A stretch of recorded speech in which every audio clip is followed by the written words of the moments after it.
You're listening to Represent, the Queer Musical Theatre podcast.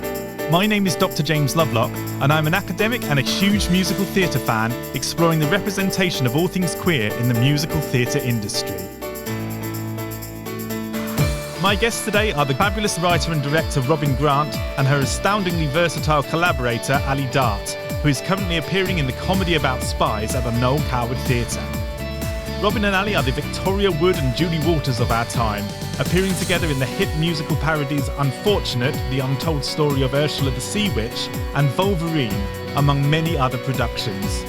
Today we discuss the art of collaboration, creating inspiring rehearsal rooms, and Robyn's current project, Medusa.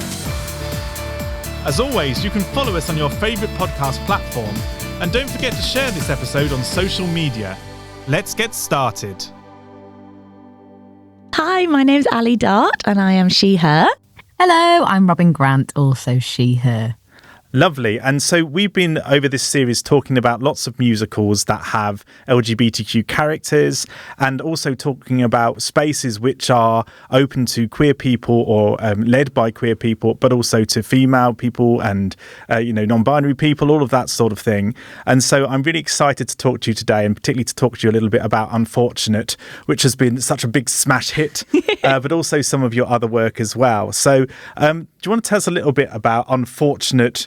I was going to try and do the full title. I was about to say, do you remember the full title? No, it's something about a parody, a sea parody. The Untold Story of Ursula the Sea Witch, a musical parody. Tell us a little bit about that then. Unfortunate is a fabulous musical based on The Little Mermaid, but it puts Ursula at the forefront, basically. So we all know The Little Mermaid and Ariel's story about, how she falls in love with Prince Eric and wants to be on land and get legs. But we have taken Ursula's character, who is basically everybody's favourite Disney diva villain, yes, and told her story. And Robyn has written an incredible musical with Dan and Tim as well, that basically goes back in time, tells you a little bit about how Ursula grew into the Octa woman she is today. And then it runs alongside the story of The Little Mermaid as well, with a lot of parody songs and parody plot points as well. It's an absolutely amazing show. Robyn, tell us a little bit about how you kind of started writing it and what were the early decisions that you made? I think a lot of us that are into musical theatre grew up as massive Disney fans. Like, it's the first introduction for a lot of kids to musical theatre. And I was no exception to that. I was a huge Disney fan from a very young age. But, these characters like Ursula and Cruella de Vil and the Ugly Sisters, they sort of, as you get older and, I think with a lot of queer people as well, they sort of resonate more because they sort of are allowed to have more flaws, and they have like a more fabulous way of expressing themselves. And obviously, like, The Little Mermaid, the 90s movie, in a modern light doesn't hold up so well. No. Young 16-year-old girl trading her voice for some nice thin legs to go with a man that she's never spoken to. And then, this villainized plus-size queer woman who was inspired by a drag queen, who doesn't really get to say much about her story, but just kind of appears, does some evil, grows 100 feet tall, and then gets murdered. So perfect territory, really, for a kind of, deep diving, wicked style retelling, which just left so much more room for kind of fun. Yeah, I love it. I mean, I always said with Cinderella, my favourite characters in Cinderella are the Ugly Sisters. Yes, always. And I think actually a better ending would be for Cinderella to be slapped to death with her own shoe for being too perfect. Slapped to death. Slapped to death with her own shoe.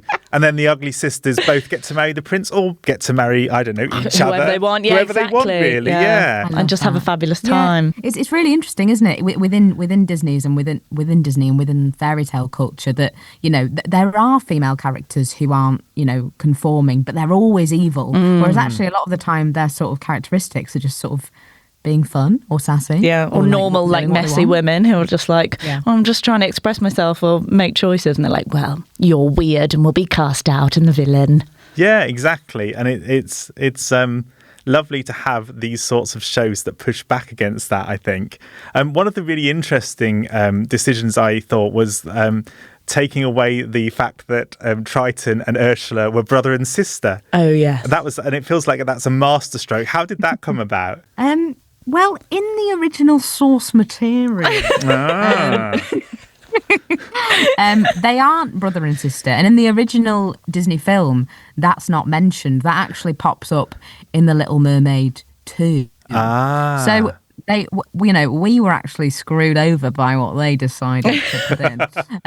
But I think also, they don't look like brother and sister. One of them's half fish, the other one's half octopus. How did that happen? Wow. Certainly not full siblings, but yeah, I think we wanted to use the Triton characters to kind of explore gender stereotyping for men as well, and what kind of toxic masculinity and patriarchy, and in his case, this sort of regal upbringing of how to be like a perfect strong man has affected him, as well as using Ursula's character to explore sort of gender breaking stereotypes. So having this kind of fun love story with those two felt like a natural thing. But yeah, we're not supporting incest here. Not this time, no. Not this time. So Ali, when you first got involved in this, have you've kind of switched characters every time it's been sort of performed? And so how did you kind of get involved in the process, and what's your kind of contribution to the show? Well, me and Robyn trained together at East 15 all those years ago, and we have basically been working with each other ever since. We can't get rid of each other because we love each other. So we started making comedy musicals together after that with a company called Fat Rascal. And we did that for about, how long, Robs? I don't know, 6, maybe 7 years. We made loads of different ones with different genres and always putting female characters at the forefront, basically. And unfortunately, it was one of the last ones that we did. And it's grown and grown and grown. So at the beginning of it, there was just 5 of us in the cast, and we were all multi-rolling, as we still do in the show. Yeah. But basically, it's become bigger and bigger, and Robs have added new songs and new characters every time we've done it. But I've always loved so I play Sebastian in the show. Yes. And I always loved that character. They're absolutely amazing. Bit androgynous, yes. crab, he, she, who knows. But so much fun. And then as the show has grown, as have the characters, so I've sort of switched and have an amazing chance to just play whoever she wants me to, basically. And that's one of the wonderful things about the show as well, I think, is that it's not confined by gender of the actors. And it means that you get such a kind of rich tapestry of different genders and different people playing sometimes things that they have experience of, and sometimes things that are outside their experience. And so I was wondering, Robyn, if you could tell us a little bit about the casting process and how you kind of choose the actors to go with the roles, or with the multiple roles that you're casting. Yeah, absolutely. I mean, like Ali said, we trained together and we graduated nearly 10 years ago now, which is horrifying. That is mad. But I think, with us being that sort of pre-COVID, pre a lot of, changes and a lot of cultural shifts, when we were training, it was still very gender conformed. And a lot of the roles that we were kind of being pushed towards were very traditional, and there weren't that many great roles in comedy and musical theatre for women. That's still a huge balance that we need to tip. During our kind of final casting sessions, I got told, if you lose 2 stone, you could play Juliet. And that's only, less than 10 years ago. So I think Ali and I both left with this sort of vision that we wanted to go out there and not just, become actors and wait for the phone, but start creating roles and, creating shows that had more characters for women and queer people.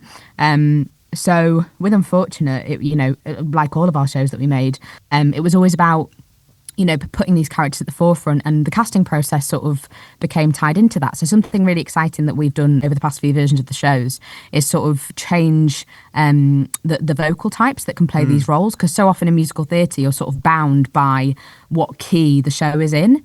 If it's a female, a cis female voice, then it always has to be a cis female who plays the role because it's in this certain key, and that's what the voice type allows. Whereas now we're creating several versions of the show where you can have a trans woman or a cis woman in the role, and we can change the vocal score accordingly. And I think that's really exciting and feels quite progressive. So it means the casting's always about the essence of the character, because, we're gender bending all over the place, and we're playing, creatures, men, women, whoever. So it's about, the spirit of the performer rather than any other kind of constrictions. And that's super exciting and feels great. And it means that we're seeing some really amazing people for these roles. And that's wonderful as well, because we were talking to River Medway on the podcast. I say we were as if there's more than one of me. I was the team talked. Yes, all of me was talking to River Medway, and they were saying about that they were seen originally for one role, and actually the role of Ariel, which is they ended up playing, came almost a bit out of the blue for them, really. And then you changed all of the keys to kind of find the right spots in their voice, which I just think is amazing. And opens up so many things for so many different ways to interpret the part as well. Yeah, totally. And one of the things I also loved was that you had Flotsam and Jetsam. I loved the fact that, Allie, you got to play one of those characters. Yeah. And that's another really different thing that we haven't really explored, is what happens when somebody who isn't male plays a gay male character. Yeah, very true, yeah. And how did you find kind of that sort of role, because it's not a role that women get to take very often, is it? No, I absolutely love it. Because they're such a double act together. Yes. You're in this little buddy team, and it's so much fun. And I just got to be so flamboyant and just bring so much of my inner gay man out, I think, which is fabulous. But they're so fantastic together. You don't get to see it often, but we play so many different roles throughout the show. Like Rob said, sometimes we're mermaids and then sometimes we're crabs. It all just melds together. So I think as you see the show, you just know that all of it's taken with a pinch of salt, and you don't know what's going to happen, and it's gender bending all over. Yeah, which is absolutely lovely. Yeah. And has some of my favourite moments. I'm trying really hard not to spoil anything with this, because the show's just about to come back to Salford, isn't it? Yeah. In the Lowry Theatre over Christmas. But there's some of my favourite moments happen because of the way things are cast, and because of the openness to any sort of relationship developing between characters. So it's a little bit like when I used to teach improvisation. I used to have a company called Baron Sternluck's Improvised Musical, and we used to have a rule that you never worried about the gender of the other person when you were falling in love in improv. You just always thought, can I fall in love with this person? Usually the answer would be yes, and it used to just lead to whatever happened. And I feel like there's that kind of spirit when you're telling this story as well. It doesn't matter the gender of the characters. The relationships just seem to come out of how you've written them. Does that make sense? I don't know. Yeah, definitely. And I think we always kind of came into it feeling like that, because the nature of it being a parody is that it's taking the piss out of something that we don't like and sort of having a jab, or having that's the point. And I think if we are looking at breaking Disney conformity of that traditional beautiful thin woman falls in love with beautiful thin man and they kiss and that's the end. What's the opposite of that? And I think that opens a world of possibilities, and in 2025, why not? So it's really nice to revisit the story and be like, okay, well, if those constraints weren't there, then what could have happened? If you're interested in LGBTQ+ representation in musical theatre, check out our website www.queermusicals.com for lots more information about musicals with LGBTQ+ characters.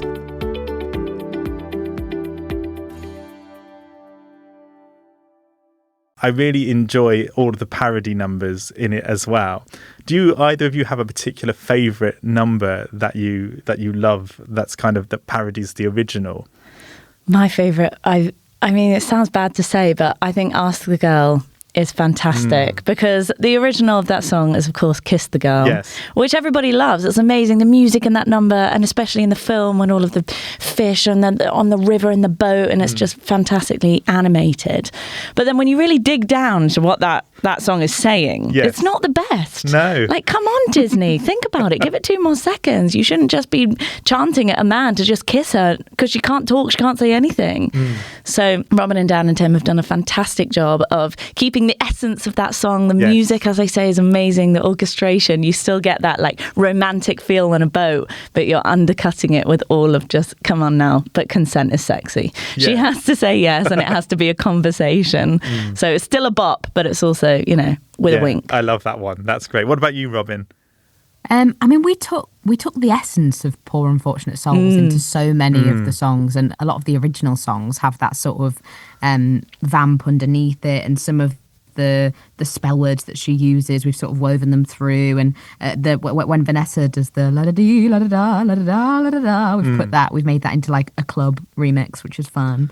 But we've written a new opening song, very exciting. Ooh, exclusive. Which is a direct, fresh and hot out the oven. Which is a direct parody of Poor Unfortunate Souls called Don't Believe What You're Told. And I'm really happy with how that sets up the whole idea of the parody, and I think people are going to really enjoy it. So yeah, excited for you to hear that. Oh, I'm really looking forward to that. And I'm really looking forward because every time there's a new incarnation of this show, it feels like it becomes something different. And I'm very excited to see what else is in store with this new production. Me too. Yeah. I think this one's going to be the best yet. We've sort of taken every different aspects of every run of the show and melded them all together. So you still get like the fun of the multi-rolling and everybody jumping in and running all over, like quick costume changes and sweating. Then you also still get to dive deep into each of the characters and really see their arcs and their growth throughout the show. So I think it's going to be fantastic. Oh, I'm so looking forward to it. How much of the changes happen in the rehearsal room? Is it all very much scripted before you get in there, or do things change during the process? Things definitely change during the process, and I think because we've had so many brilliant different cast members who are all so funny in different ways, you know, for me being a writer-director, often I'm so inspired by the people that I've got in the room, and then, you know, working with my wife, Allie, who brings so much as a performer and is so full of ideas and brilliance. You know, it's just naturally grows in the room, and kind of we find new jokes, we find new comedy.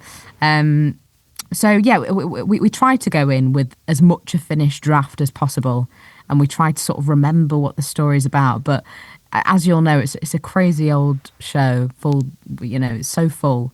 That it's sort of trying to welcome those ideas in the room and all the individual voices whilst like not losing our minds. So it's an ever changing balance, really. Robyn creates such a lovely open rehearsal atmosphere though, like such a safe room, which means that it's so free to play with ideas and like have opinions and give thoughts, which is always what you want in a rehearsal period, I think, because then you can just have so much more fun.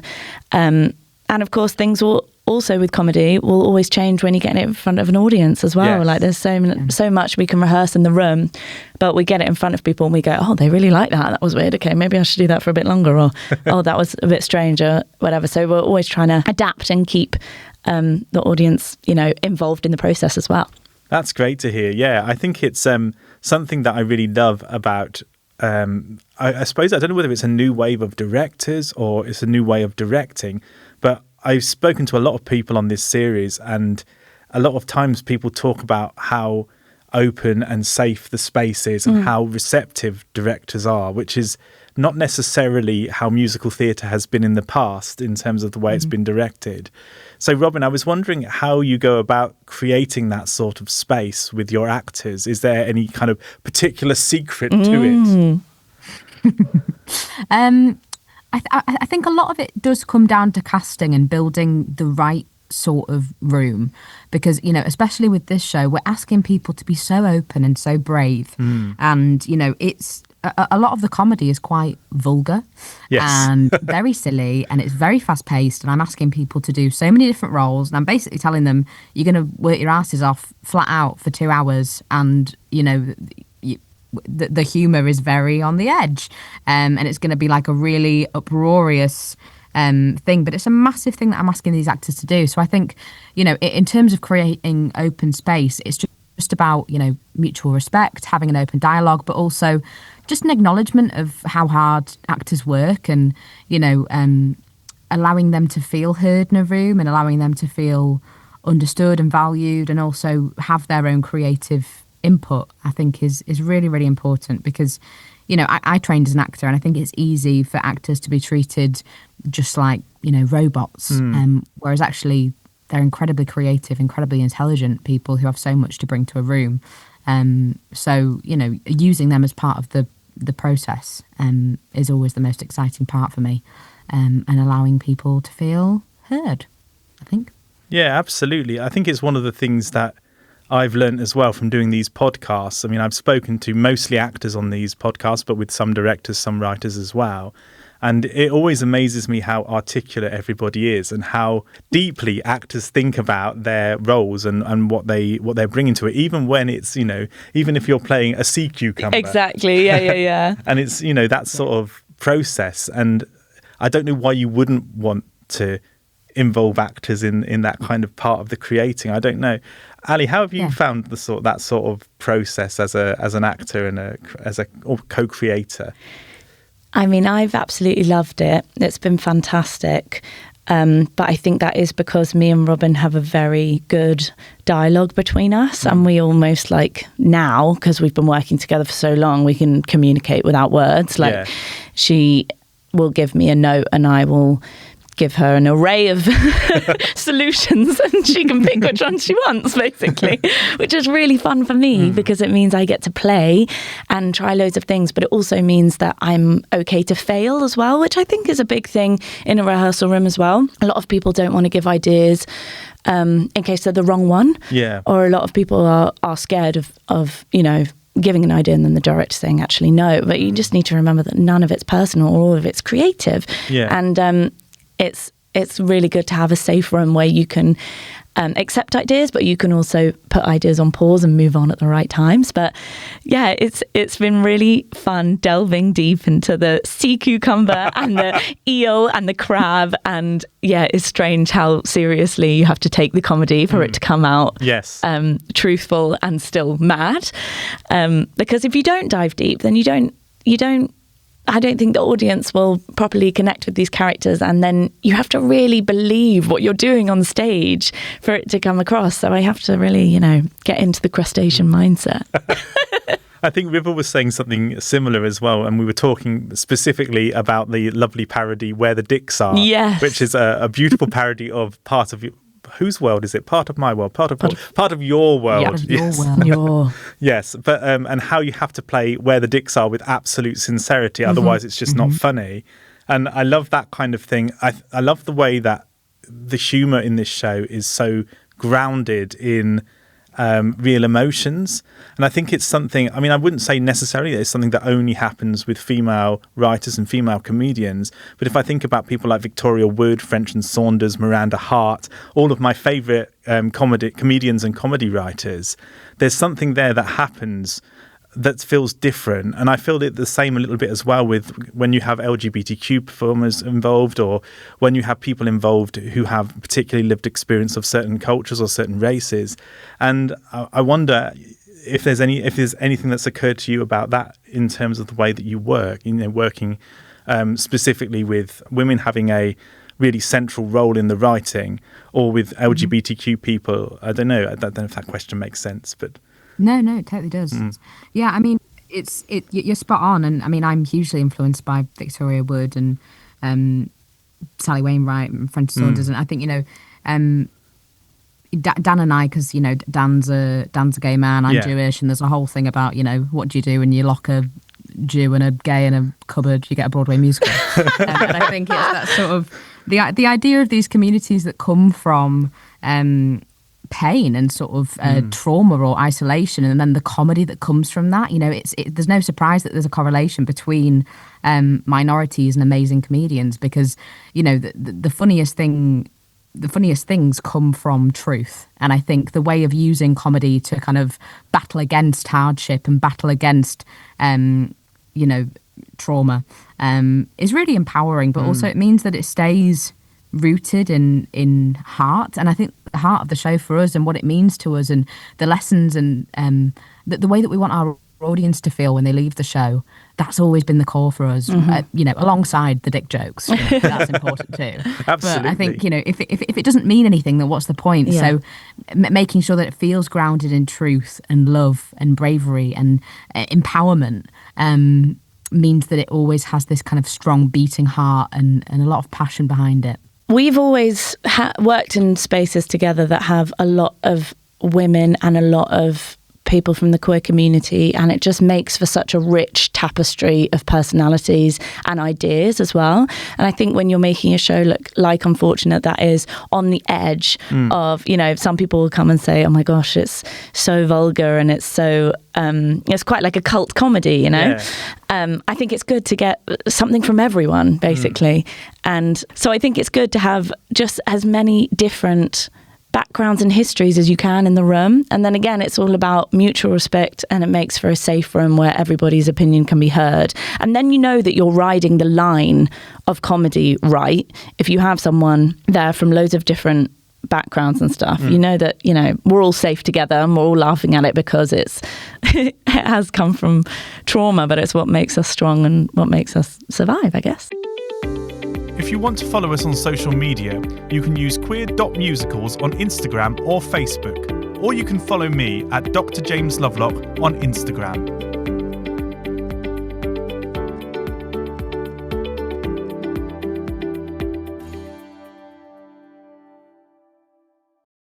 I think actually there's moments in Unfortunate which are only funny because I think they've had a female input into them. So Unfortunate is the only show that I know of so far that uses the word vagina at least twice or three times within it. Which is and get that on the poster. Exactly, but with a rhyme as well. But that it has to be used in a really sensible way, because otherwise it just becomes, you know, a punching down thing, like men using it as there's something really unpleasant about the way sometimes male comics will use that word, or, you know, will use jokes against women. But when it's written by somebody from that place, it feels different.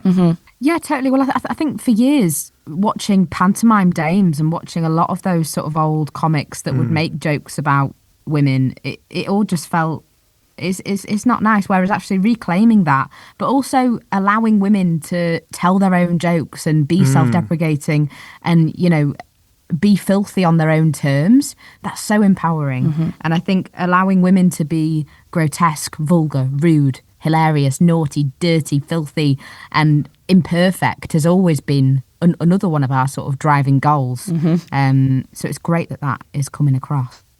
Yeah, absolutely. I think there's a thing as well about collaboration that you've mentioned there, and I'm really interested in the collaboration between yourself and Dan, and coming from different experiences. And are there things that you kind of have learned from working with Dan, or are there things that have happened to the show through that collaboration? And I guess the other way round as well, that from Dan from working with you. Yeah, I mean, look, I think there is no more natural bond and collaboration in this world than that between a fabulous woman and a gay man. I think that is sacred and holy, and that is the reason we are making this show. That is our audience. That is our passion. And, you know, I think it's you look at gay culture and there's so many fantastic women and older women and different women who get called mother and icon, and that's always been the case. You know, you look at people like Vanessa Williams and Cher and these older women and these, you know, naughty, nasty women who've made big mistakes in their lives. Their career is fueled by these amazing multi-generational gay men who are just incredible at supporting them. In a way that women don't often, well, you know, not always support each other. So I think that's really beautiful, and that very much feels like the essence of the show as well. And I think those sort of parallels in, you know, Dan and I have very similar dating lives, for example, and very similar experiences with men, or, you know, in the different ways that we feel about our bodies, or our sexuality, or anything like that. There's a lot of mirrors, I think, between sort of outspoken women and outspoken gay men, and I love that bond, and we're on so much on the same page. And, you know, Dan's an incredible writer, incredible comedian. He's an amazing lyricist. He's so detailed in his humour, and whereas I'm sort of more of like a splurger and have like big ideas and big visual ideas and big story ideas and character things, whereas he's like pernickety, polishy Dan. We're a great team, and I love him. And, you know, I'm so blessed to have people like Allie and Dan around me who it really is a village who makes this show, and what a village I've got around me. It sounds like a lovely place to live. It really is. It should be. It's truly a dream. So I wanted to move on to talk a little bit about some of your other work now. And Allie, you're doing something rather exciting, aren't you? What, right now? What, right now, Oh, yes. yeah. Well, not right. Well, something you're doing not something right right now. Yeah. That's very exciting. But also the thing that you're doing in the evenings and Yes. sometimes on matinees. Exactly, yeah. Yes. The comedy about spies. Yeah, tell us a little bit about that. Oh, it's fantastic. It's a new show from the Mischief Crowd, who are the makers of Play That Goes Wrong and Bank Robbery and all of those fantastic shows. And it is a comedy about spies, surprisingly enough. It's set in the 60s, and it's a farcical romp about two sets of spies who are looking for some files that have gone missing, and basically an English couple get embroiled in this chase for looking at these files, and chaos ensues. But it is so much fun. It sounds great. And actually, Mischief Theatre are one of my favourite groups as well. They're wonderful. Yeah. They're fantastic to work with, and so clever and quick. One of the things I love about looking at kind of their trajectory, I suppose, is how I feel like women have become more prominent in their work as they've gone through. Yeah. I think early on, it was quite a male-driven group. Yeah. And actually, as people like Nancy Zammit and Charlie Russell and Bryony as well have joined, it feels like the roles have kind of grown, and their roles have grown. I noticed it even through the series that the Goes Wrong show as well. How do you find playing the sorts of roles within that group? Because I guess it's quite a different a different place to come from in terms of the comedy to Unfortunate. It is. It's very much more family friendly, which is first thing that I was like, oh, wow, need to rein in the swearing. No, it's so much fun. And I really enjoy it because of the pace of it all. It's so quick and rhythmic and so precise. And they're all so amazing at just really feeling the rhythm of the comedy. And like we were saying earlier, they're also really amazing at using the audience as their extra cast member. So if something isn't working, or if something is really working, they'll play off it. Yes. Which is great, and makes every show a little bit, dangerous in a fun way, because you don't know how the audience are going to respond and then how that's going to affect the performance. But as a woman in that company, it's been absolutely fantastic. Like, the team of ladies that are in there are so strong and taking up space, and really just executing their roles amazingly. And I cover two of them, but then luckily I'm also a cover for two of the boys. Oh, brilliant. Which I have found really, really great, because it means that when I go on as their parts, we'll switch them to a female role.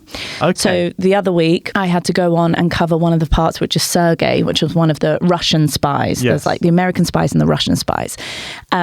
And I went on and we changed her name to Sergin, and she was a Russian, and she's with Elena. And it became this power couple of two female badasses, Russian spies. Oh, and Sergei is a little bit more bumbling. He's funny, he's naive, and he wants to do all of his backstory and sort of forgets about the whole mission. But still, having two women play that role, I felt, and a lot of the other cast members said, it was really fantastic just to show people that it doesn't always have to be the boys that only have the funny or the physical roles. It can also be the girls, because it's all about relationships at the end of the day. So it suddenly turned this funny platonic male-female relationship into this almost like little sister, big sister relationship. Oh, amazing. Which me and Charlie Russell really loved to get to do together on stage. It sounds so great as well. Was that the role you went on having not understudied it? Yes, yeah. It was a bit of a last minute thing. We didn't know what we were going to do, and I got the call 2 hours before. And so I learnt it in 2 hours and went on. But luckily at that stage, like... we all know the show so well, so luckily it wasn't, completely out of the realms of my ability, thank God. But yeah, it was amazing, and I wore my friend's suit and we just got through it as a team, and it was such a team building exercise. But as I say, something amazing came out of it, because it's not usually a part that's covered by a woman, and now after that it is now covered by a woman. Hooray! Hooray! Yeah, excellent. That's great. Yeah. This series of Represent has been recorded at the Content is Queen studio in Somerset House. Content is Queen is a podcast agency and community made up of women, people of colour and LGBTQIA+ people who wish to connect, create and collaborate using audio and podcasting. For more information, go to contentisqueen.org. Robyn, I was going to ask you a little bit about some of your other writing projects, and I was talking to somebody the other day about Mother Shipton, which sounds lovely fun. Can you tell us a bit about it? Yeah, so Shipton was a musical that I was writing with Dan Fox and Tim Gilvin as well. It's unfortunate. About Mother Shipton, the famous Yorkshire witch and prophetess, which we kind of were workshopping. We did Beam with the show, and it's sort of in our back catalogue of things that we'll get to at some point. It sounds really fun as well, because there's a kind of a bit of a renaissance of telling stories about witches. I mean, I think it's always been there, but it's just starting to hit musical theatre, I think. I was at Beam a couple of years ago and I saw a couple of musicals that were based around that idea. And of course, there's also Agatha All Along as well, which has been, really fun for kind of looking at that as in a musical film type way. How did you kind of come to that story, and what was your sort of aim in telling it, I suppose? Yeah, Dan and I are obsessed with witches. It's a lot of what we talk about. Obviously, Ursula is a sea witch. We have more witch shows on the horizon. We're writing a Medusa musical. She's not a witch, but she kind of is. She's a bit of a snake witch. Snaky hair, Like sort of like dark magical women is our sort of that's niche. Yes. I wrote a kids show last Christmas for the Birmingham Hippodrome called The Jingle Claw, which is about a female monster. Which was sort of like a baby witch musical. But look, when you find a niche, stick to it. So yeah, Shipton. So basically, there was this woman who was brought up in Knaresborough, which is very near me in Leeds, and she was born disabled and was sort of outcast from her community. And this was sort of during the time of a lot of the kind of riots in the north. In, I don't want to get the dates wrong, the 1500s. So she became this kind of famous healer, wise woman, prophetess in her community. And it's such a great story that I don't think many people outside of Yorkshire know about. But she's got like really cool prophecies. Like she predicted the internet, she predicted planes, she predicted like all the wars. Wow. She's predicted the end of the world, so look out for that. Basically, when this like bridge falls in Knaresborough, it's going to be the end of the world. Right. So I've got my eye on it. Don't worry, everyone. Thank God. Let us know. But yeah, it's a really cool story, and I think we got excited obviously because we love witches, but also because it was a chance to have. We were going to kind of cast different ages of women possibly, or look at this central figure and how we'd age her through her whole life as we told her story. But we were really interested in casting a disabled female lead, which felt like another really exciting thing and a really interesting process to start exploring as to how to make musical theatre that accessible that it's designed for a disabled performer and what that looks like. Yeah, later in the series, we're talking to Gracie McGonigal, who I think was part of workshopping Shipton at one stage as well. Yes. And actually, the reason why we spoke about it is that I've been asking my guests to talk to me a little bit about shows that are in workshop stages or shows that they've workshopped. Because one of the things I've realised is that there's not a load of LGBTQ plus characters on the West End at the moment or on Broadway, but actually there's a lot of musicals and shows that are being written with LGBTQ plus characters, and also all sorts of other othered characters, disabled characters, fat characters, characters from different ethnicities and races, from working classes, whatever it might be. And so if there's any favourite shows that you're working on or anything that you've workshopped, it would be lovely to hear about it. Can you think of anything? Yeah, I mean, the one that springs to mind for me at the moment is Medusa, because that's sort of what we're currently focused on. So we're doing like a Wild Western retelling of the Medusa myth, which is very queer. It's sort of tipping the story on its head as to what would have happened if Medusa hadn't been beheaded and lived. But it's set in the Wild West, and she's in a sports car, and it's her and Hades, who's in a gay relationship with the Minotaur, and they're heading out to kill Zeus. And it's got like a kind of dark country soundtrack. So it feels really different, but, all the key elements are there for us. So that's super exciting. So look out for that one. Where's that in the stage of workshopping at the moment? Has it had a read through, or is it kind of waiting for that? I'm quite interested in how we support all the stages of the process as audience members or as anything else that we might be. Rich people out there just listening, if you are, yeah? I mean, yeah, rich people hit me up. Please do. So many Drop us an email. Yeah, I mean, musical theatre, it's a really interesting landscape out there at the moment because there's so much more interest. It's amazing that these homegrown British shows are having international success. It's incredible. I think what I would say is that there's a long way to go in terms of subsidised theatre and commercial theatre and how, because a lot of these projects that I think you're talking about are probably, teams of writers and working with sort of regional venues on small workshops and growing these shows gradually and Arts Council funding. And then, you get these massive commercial shows that go straight into huge venues or have like a big expensive workshop and then go into a massive venue. And they often have those sort of big titles like A Knight's Tale or 13 Going on 30 or Devil Wears Prada, and just like get loads of money pumped into them and shoved out on stage. And, I think from us growing from like a fringe scale up to, creating mid-scale musical theatre and then obviously unfortunate toured to massive venues around the UK, but sort of navigating where that fits and looking at what happens if we try to take it overseas and off Broadway and what the appetite is. It's never changing landscape. And I think, audience appetite is always evolving and making sure that people are seeing shows and being served in their communities by the work that is available and is out there. So I'd just say, to audiences and to listeners who want to help support things, consider spending your money on going to see some of these smaller workshops and smaller shows or something you've never heard of before, rather than going to that big name movie adaptation and spending £150. Go and see three £50 shows instead, and just try and get your teeth into what's out there.